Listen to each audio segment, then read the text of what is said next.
1 p.m. We expect the results of the examination that was done between 27th and 3rd of November. Okay.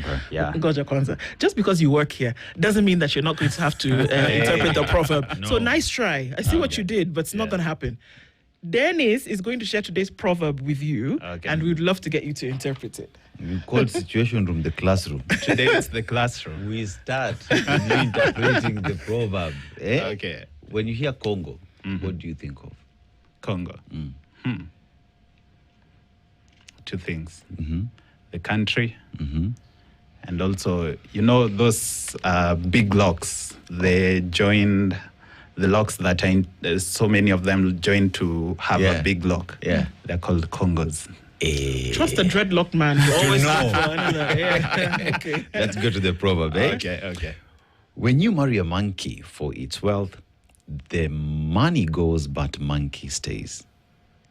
When you marry a monkey for its wealth, the money goes, but the monkey stays. How would you interpret that? What do you think the Congolese are saying here? Say that again. When you marry a monkey for its wealth, the money goes, but the monkey stays. Don't overthink. Olimu. When you marry the monkey for its wealth, the money goes, The monkey stays. the monkey stays.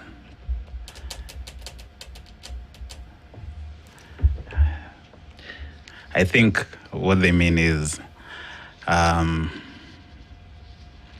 wealth can be status, not just the monetary view of it. So when you marry the monkey, the money can go, but wealth will still be there. There could be some form of wealth. Yeah. So I think the monkey stays because it's not just the money that kept it there. There's a whole range of wealth. Other things. Yeah. Okay. That's my monkey. It's okay. You're breathing very hard. Breathing. Okay, we let you off the hook at least. Remember, once. your interpretation is never wrong. It is your Absolutely. interpretation, yeah. Your interpretation is yours. Okay. But one thing that is very clear is that at about lunchtime today, the results of the Kenya Junior assessment will come out. It's going to be a joint announcement by the Ministry of Education and the Kenya National Examinations Council. It's a big one because it's the first time that we're seeing one like this. And it's also the first time that we're not seeing a number rating over 500 for these. Yeah. Usually by this time, somebody's looking for 400 and something. What's going to happen? But it's very different this year. Yeah. Talk us through that. So, as you said, the ranking has been eliminated, and also the mean scores have been eliminated. So, we don't expect School A going out and saying that we had a mean score of 428 out of 500 marks, which is a big change. A new ranking system has been adopted, which will now compile students' subject performance, and those subject performance will be rated out of 100%, but each there's some ranks that have been given that are going to give points. So, for example, a student who has between 90 and 100% in a certain subject will get 88 points. Then another student who gets between 75 and 89%, they'll get 7 points. These are points that have been graduated based on the percentage that you've performed on your individual subjects. Okay. Yeah. So this. Sorry. Yeah. Sure. Okay. Just take me back just a little bit. So Okay. we are saying we have removed the ranking. Yeah. That doesn't happen anymore. No more. With these results. So if you score between what and what? 70 and? 90. If you get Between 90 and 100. If you get 90 to 100, what do I get? 8 points. 8 points. All right. Yeah. So now, if I'm getting between 80 to 90, I'm getting how many points? Between 75 and 89.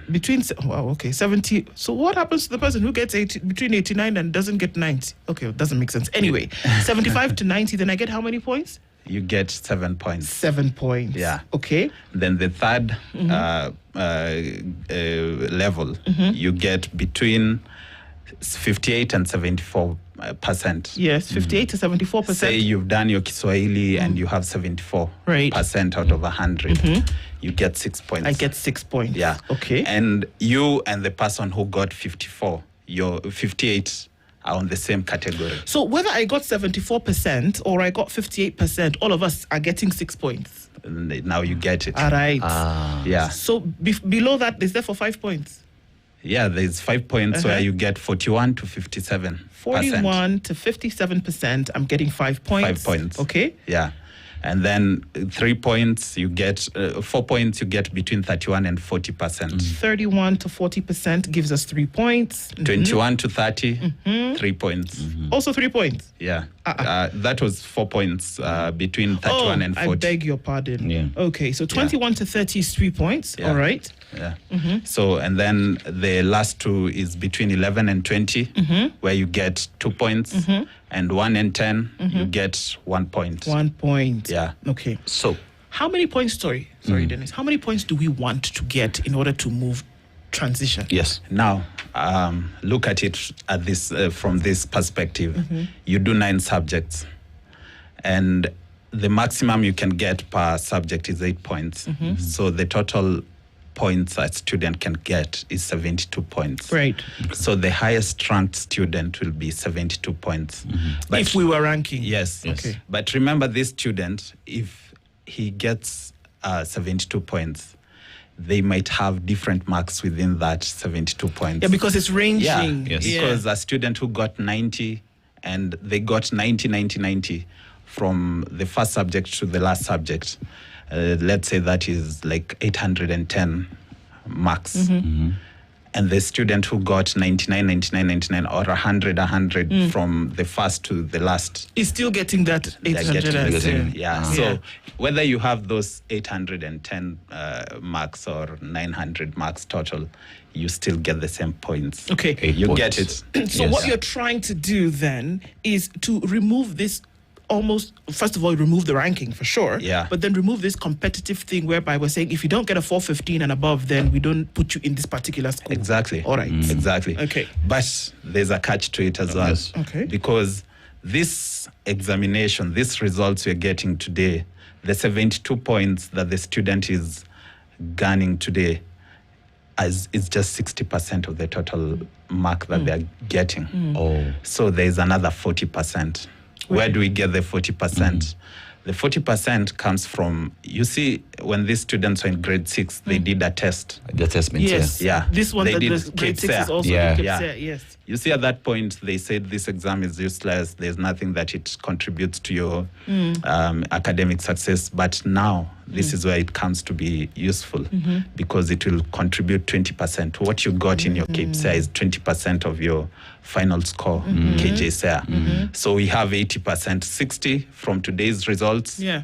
20% from what you did 2 years before in KJSEA. Then another 20% will be from the school-based assessments, what the teacher has been giving you as your practicals, What your used to be projects. CATs. Yes, your homeworks, the cards. Those projects where All they those. say go and build a volcano Yeah, and exactly. using locally available I materials. think you understand this. My dear. Okay. So, Yeah. so with all this information, one would ask then, this is what will determine the pathway that one goes to, based off going, because at the back end, I mean, NEC, the invigilators, everyone is able to go to the back end and see your performance and see where you're best suited to be in. Yeah. But how does that then, how would you read that with the fact that already students chose their pathways? Now, this is interesting because your performance in today's results, combined with the 40% that you're talking about, will give you a score, a cumulative score. That cumulative score, NEC, the National Examination Council, will sit down and assess it. And then based on how you've been doing your projects and they'll give a recommendation. This student, from how we see it, is best placed to be an athlete, because he's performing really well in physical education, or he's best placed to be in STEM. He could be an engineer, he could be a doctor, he could be an IT guy. Then they'll give that recommendation to the Ministry of Education. Then that recommendation, the Ministry of Education will take that recommendation and look at what you chose to study. If they're in line, then they'll place you there. That means this takes away what we used to see in terms of, because back in the days is you'd get 80%, assuming now we're working with 80%, right? Yeah. So if you get the 80%, it was clearly demarcated that you're going to a national school, because that was the highest level in terms of education there is. But here we look at, in these 80% that you're looking at, they further go back to look at, in these 80%, where are your strengths in? Yeah. And that then would guide the recommendation that would be given, upon which now that is what a parent would see and say, if we look at what you decided and what we have seen, our recommendation is this, or we maintain that which the student had chosen. Very correct. Very, very correct. Sorry. I'll start with a statement, then I'll go to the question so that you can help me understand. Sure. These selections for pathways were made by the incoming grade 10s in term 2 of grade 9. Yes. They made those selections when we came back from the holiday, right. And we were all making noise. We said, you know what, aren't they too young to make the selection because they might change later? But is it cast in stone? Ministry said, oh yes, if you choose, then we'll see what we can do later. But if you choose, essentially, we're good. Yeah. At that time, what you're saying now hadn't really come clear, that maybe ministry together with NEC would then look at your results and then see where you're best placed. So does that mean that right now, here's the question, does that mean that right now, that 1.1 million going into grade 10 actually do not know what pathway they will be going into, number one, and number two, they essentially also then do not know if the schools, because they still have to choose schools, if the schools that they have chosen are the ones that they will be going to in 3 weeks? Let me start with the first question. The students had their preferred pathways. Yes. But as you said, that might not be the same pathway that they'll go, because I might have an interest in science, technology, engineering, and mathematics, but my score shows that I'm best placed to be a social sciences student. Yeah. So it will be easy for me to be placed in us, because you don't just choose one pathway.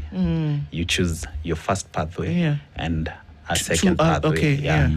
So probably they'll look at you and say, okay, because he chose the social science pathway, then let's place him to his second choice. Then from that pathway, now they look at a school that offers the pathway. They go back and look at the schools that you chose. Then they look at this school A is a sports science school. Then school B is a social sciences. Then let's place him in school B. Because we're still saying that in order to go into a pathway, that you have to at least be versed or good. I'm going to use good very loosely in the subject matter. For example, we can't have you scoring 4 points in science, mathematics, biology, chemistry, if you want to go into STEM. That's what we're saying. We can't have you scoring 4 points in literature, history, if you want to go into the social sciences. So that you could say, actually, you know what, I want to go into the social sciences, but I'm scoring poorly here, but I'm scoring highly in math or physics. Then somebody will say, okay, you know what, based on your scores here, we can't have you going to this pathway. We want you to go to this one. Can you still decide, okay, thank you very much, NEC, for your recommendation. However, I would still like to go to the one that I selected. Can you do that? Yeah, you see, they still have a choice, because they can actually go further and change their pathway. There's a grace period. I just don't have the exact period that is. But after you've joined your pathway, then you can go further and adjust once maybe you choose STEM and you qualify to take that STEM, but 2 days or 1 month after you've joined, you feel like This one not science me. is giving me a lot of trouble. Yeah. Then you're free to go back and change and say, okay, maybe let me try social sciences and try maybe geography, history, and simplified mathematics. Yes. And see whether that will work for me. But Lewis, Yeah. so there is the wiggle room that is allowed out of the student as a join. Sure. I mean, it happens even in campuses, you know. Yeah. You can Yeah, always, first year you can get in and... Actually, that's right. This system borrows so much from what happens At in university. universities. Yeah. But now I'm looking at a situation where, because we also know for a fact that majority of the pathways that were selected by many was STEM, you know, sciences and all that. So let's look at a situation where these students have gone to these schools, you know, and they're now in, the wiggle room has happened and they want to move. And perhaps the school they're in does not offer the alternative that they now want to choose. Yeah. How easy is it to now transition to these other schools? Because remember, there is also the uniform aspect that you have to deal with, and there is also the parent that you have to deal with. Are we looking at a situation of students who, despite them wanting to wiggle themselves and go the other way, it will be difficult based off the things we've talked about? It sounds basic, but that's the reality. Has the ministry or NEC thought about how to deal with such cases?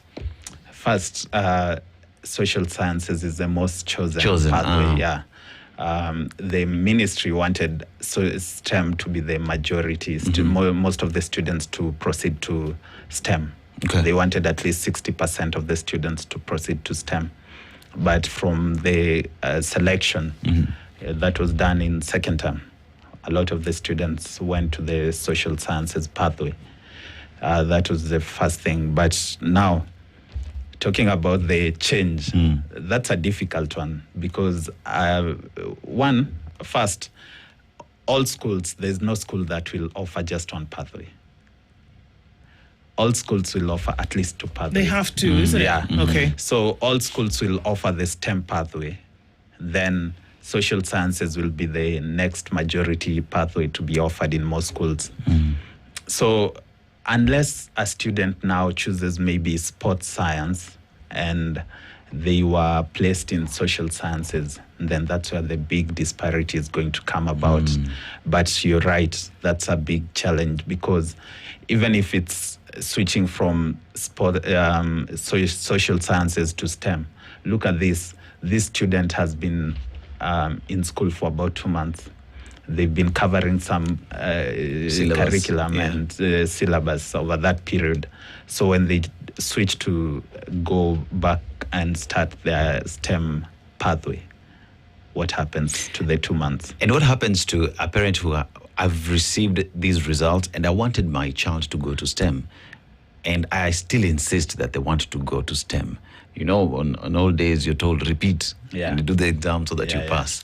You know? So is that also present, that we'd see students having to repeat because they or them themselves want to go to STEM and feel like I have not performed to that level upon which I can go to STEM, so I choose to remain behind to perform and go to this pathway that I insist on going? And how does that then affect KJSEA that was done 2 years ago? Because then at the time when you are sitting this exam, there are those whose 2 years results you'd not appear in that. How do you balance that?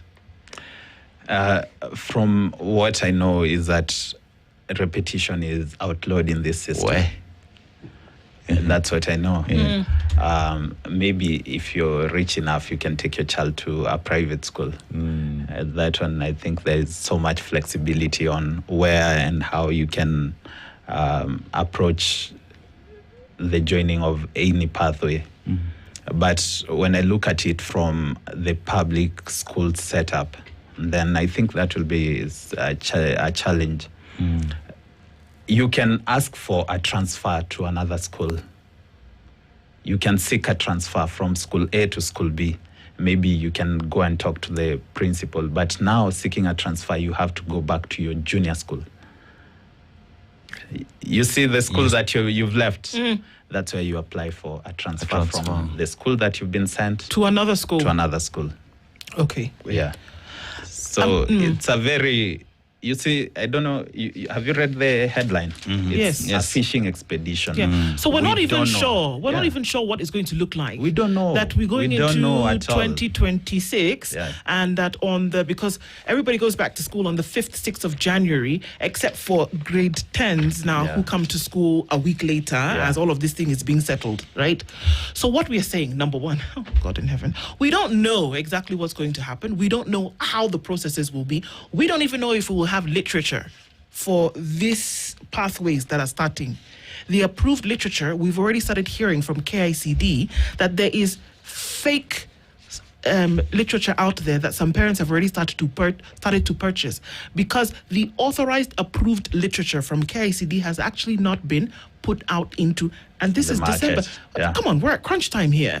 It's not out. It's not in the market. People are going for school shopping supposedly for next year, and the approved literature for grade 10.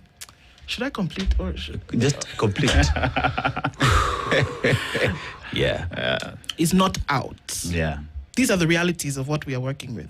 They told us that by the end of October we would start to see some of these things. We've seen nada, for lack of a better, more academic word, that has come out in terms of what are they going to use to teach these children?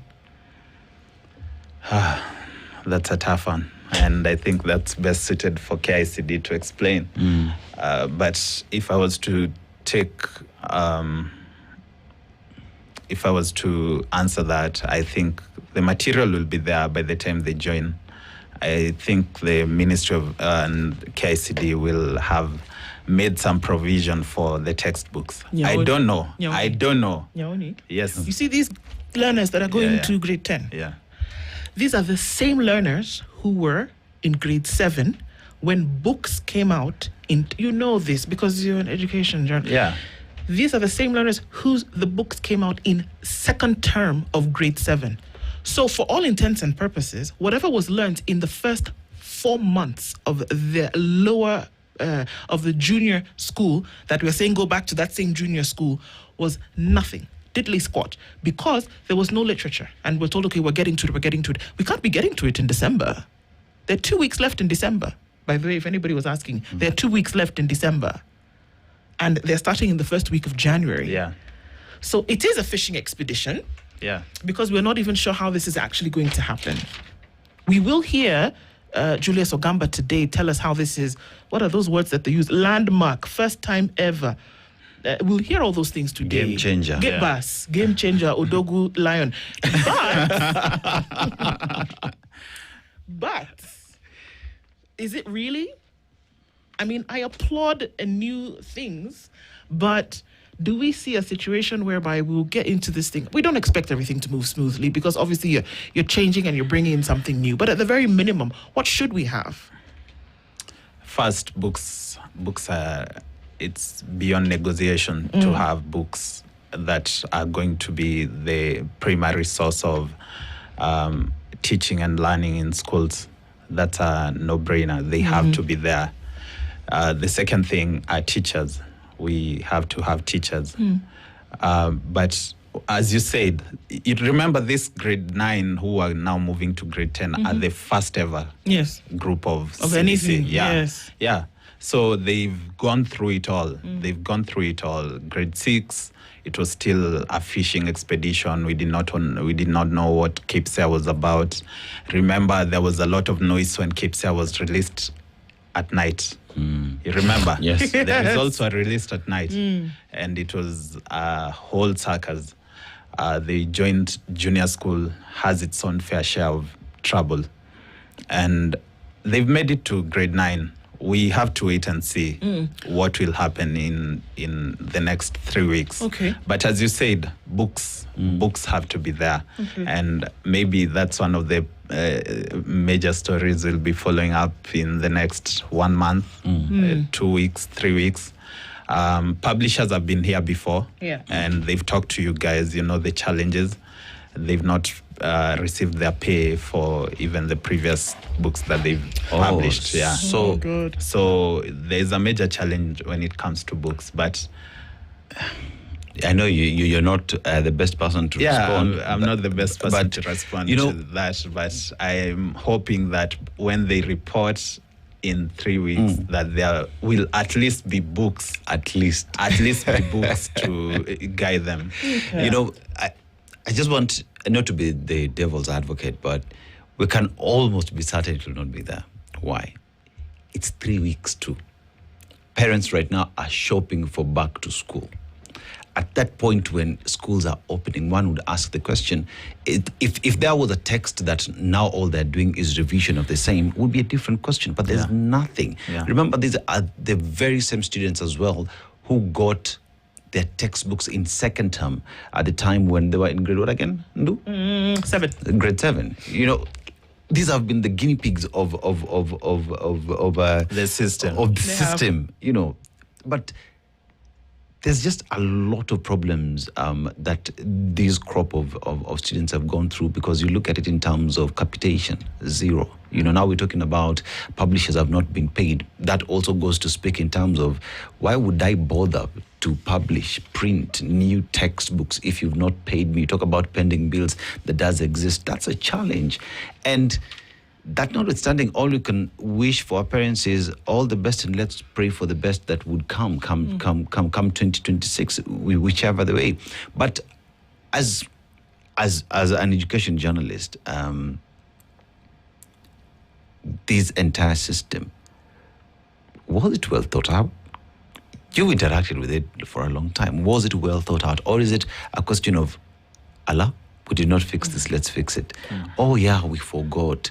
Let's go back, review, and fix it as we go. Was it well thought out from its inception?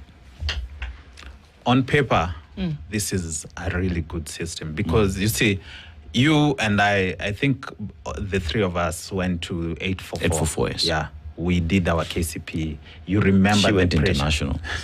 Oh. She can't relate. Who? Me. Okay. Me, sorry. So I'm sorry. We can relate. Let's talk about us. So look at it from this point. You know the pressure that was there when we were doing our KCP and KJSEA examinations. You were literally nervous over the whole period of the examination.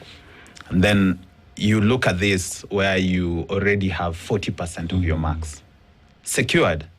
Secured, you have 40% of your marks. Yeah, maybe not the entire 40%, but a fraction of 40%. Yeah, and you only have to work for 60% in your final examination. So remember what you had in KCP. Imagine it was 60% of entire results that you're supposed to get, and you've already acquired some 40% somewhere. You see, it makes a lot of sense. It's taking into consideration everything you've been doing over the 8 years, talking about KC 844. Which makes sense. Which makes a lot of sense. But over the 9 years that it has been in implementation, there has been a lot of knee-jerk reactions, a lot of changes, a lot of uncertainty. So when we go back and look at the ideal situation, is that it was a good system on paper, but the implementation still faces the same implementation challenges that 844 faced. Okay. And now that exposes it to the amendments, the problems that 844 has gone through.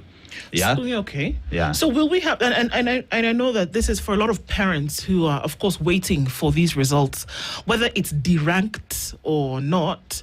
They're still looking to say, okay, if I wanted my child, for example, to go to a STEM school and they've gotten the required 90 to 100 to secure them the 8 points that they needed, because the truth of the matter is that we're still looking at performance. Yeah. We are still looking at performance in an exam, Larry. see? You see, and we're trying not to, but we are still looking for performance in an exam. Yeah. There is nobody's father that you're going to go and tell today it's CBC, and then they'll say, okay, yeah, fantastic. Like, how much what did you get? Because people want to know, did you get the 90? Did you get the 8 points? Because even with those 8 points, people want to know, did you get 8 points 72? here? Did you get 72 here? Did you get it like that? Yeah. We're still looking for that. If we're saying that the cap is 72, folks want to know that you got close to the 72 as close as possible. And as a result of that, they're now saying, okay, based on that, who's going to give you a calling letter? Or do we still have that thing? Are there calling letters from schools based on your exam results? What's going to happen? Because people are going to be in a funk in the next couple of weeks, because fine, you will have the exam result today. And that's one thing that we're trying to do with this conversation, is that what do? You will have your exam results today. I can bet you that when we get the whole thing from the results this afternoon, people will be, this thing will be clear as mud. People will still be confused. Okay, so now we have the results. So now who is going to tell me, based on their assessment, together with my selection, where I'm going to go in January? And when will that happen? People are going to go and start eating good for Christmas. Who's going to tell you when? Or are we going to wait until the first week of January? Or is that why they take an extra week to now let everybody get... Do you see how many things I'm doing here? I see. That's the thing that's going on in people's minds. So first, as you said, we are Kenyans, and we were making a joke down in our editorial meeting. And one thing is that, in as much as the deranking has been done, there still will be celebrations. Schools are going to individually collect the student results and say, 5 of our students had 72 points. 10 of our students had 71. The least of our students had 63, which is meeting expectation. Those bands. Bands have been, those points have been ranked in some 4 bands. So this is it's still going to happen. So that is something that we cannot run away from. The same way you said, parents are still going to watch the number of points that a student got. Yeah, you got 72 points. My son got 71 points. This child got 45 points. That will be a very hard thing to eliminate from our culture, because we've been cultured. 35 years is not a joke. We've been conditioned over that ranking and looking at academic excellence through parameters that were grades. So that is not going to change overnight. So let me just answer the calling letters.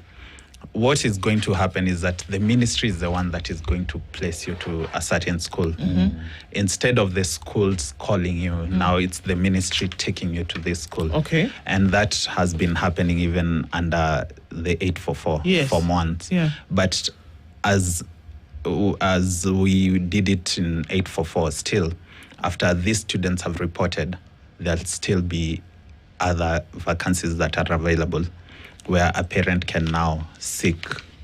If you don't like the admission. school, if you don't like the school where they posted you, you can change. And that's where I came from when I was telling you go back to your junior school and request that I want to do a transfer from school A to school B. Okay. And then the junior school head teacher gives you a letter. Okay. So sorry. So under your results, you know how under the results you can go and you check in the portal and you see you have been then sent to Mboni Girls. Yeah.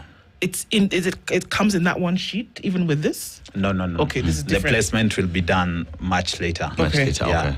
Yeah. Wacha mini chome. Nauliza tu swali, yeah? So the celebrations that you're talking about as we speak right now is something that one would say is discouraged. I don't know if it's illegal. It is. It is illegal. No, it's discouraged. Discouraged, right? But not illegal. Yeah. Right?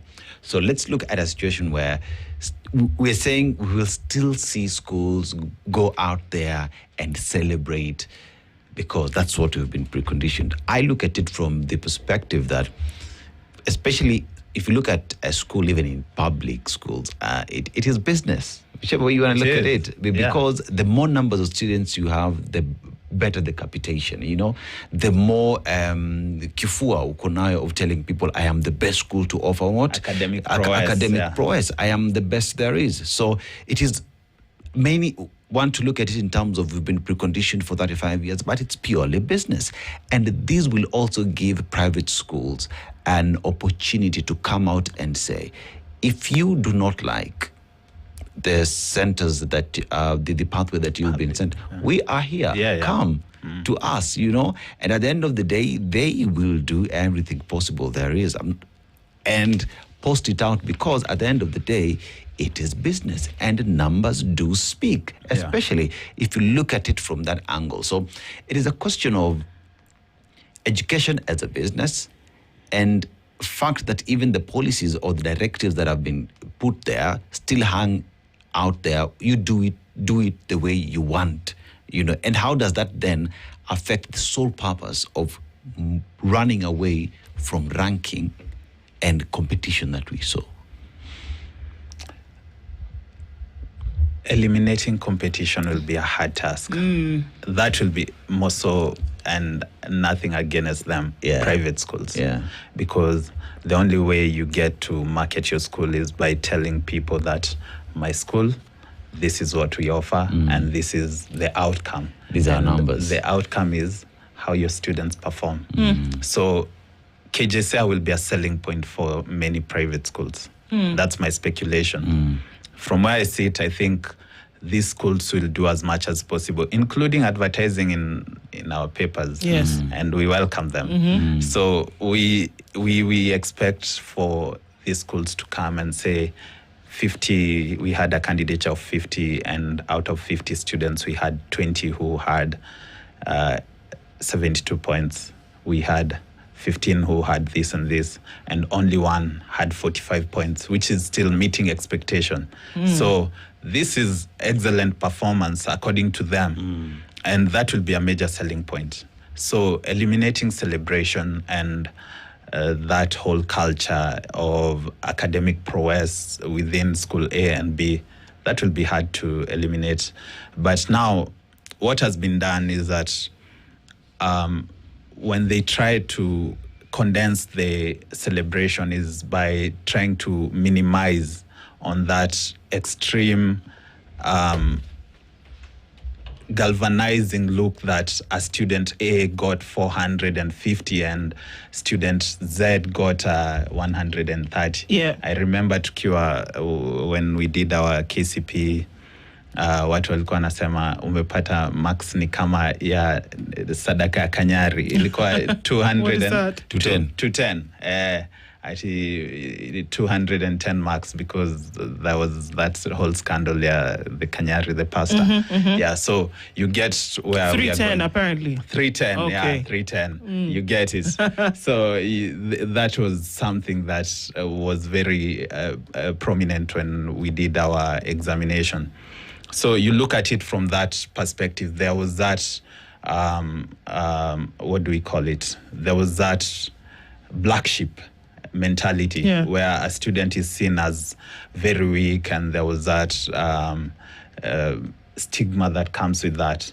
But grouping a certain group of students from maybe 400 to 500 within a certain band, they think that will remove that kind of stigma. I'm not very sure if it will, but they think that will work that out. But we have to wait and see. But ranking and celebration, for sure, that will be hard to eliminate. Right. Okay. There was also a case of about, I think it was 3,300 and some odd schools which did not receive a single selection by the 5,000 actually. It was more than 3,000? Yeah, okay. 5,000 schools. I'm even more shocked. 5,000 schools out of the 11,000 senior secondary schools now in Kenya did not receive one single selection. What does that show us?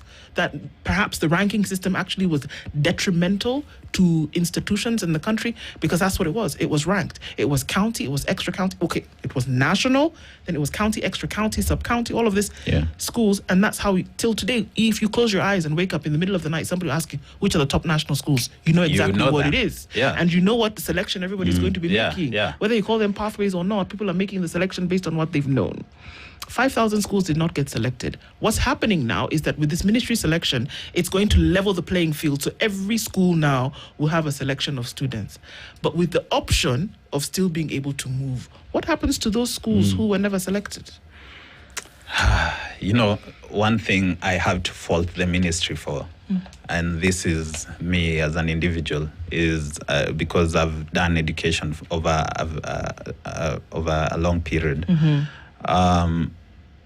They did not collapse the classification of schools. They told us when CBC around 2023, they did a report, and according to the report, the classification of schools was going to be collapsed from national. It was these working party people. Yes, the working party exactly. Education the presidential reforms. working party. Exactly. They told Professor Mnavu and his team. Yeah. So they were supposed to collapse those classification of schools, and they were to replace them with pathways. So school A will be a center of excellence in STEM. In STEM. Yeah. So those were supposed to be the classes of schools. You know, maybe Alliance is classified Clearly as STEM. a STEM. Yeah.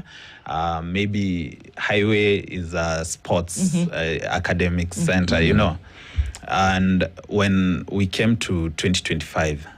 I don't know what informed it, but they changed that and they classified those schools as C1, C2, C3, C4. Yes. But that is exactly what the classes are under 844. C1 is national schools. Yes. C2 is extra county schools. C3 county schools. And C4 is the sub-county and or day schools. Day schools. And out of the 5,000 schools that we are saying they were not selected, actually all of them were sub-county schools. There you day go. Schools. There you go. And it goes